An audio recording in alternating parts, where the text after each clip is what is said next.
Shalom saudaraku.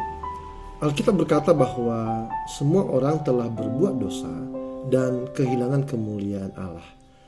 Salah satu bukti dari kebenaran firman Tuhan ini adalah jika kita memperhatikan anak-anak yang masih kecil, mereka tidak perlu diajari untuk merebut mainan dari temannya, memukul, menyakiti, mendorong hingga terjatuh, dan berbagai tindakan buruk lainnya.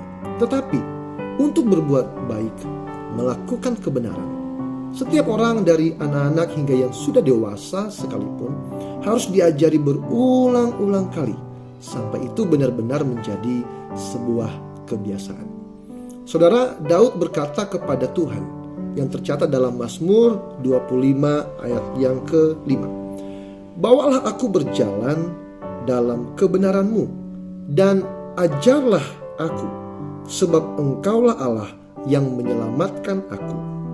Engkau ku nanti-nantikan sepanjang hari. Di sini kita bisa melihat bahwa sekalipun Daud yang adalah seorang raja, namun dia menyadari bahwa dia butuh dituntun untuk berjalan dalam kebenaran. Dan Daud faham bahwa ketika dia dapat berjalan dalam kebenaran, hal itu akan membawanya kepada keselamatan.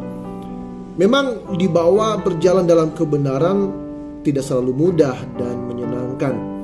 Ada kalanya secara daging kita merasakan sakit. Kita mengalami penolakan.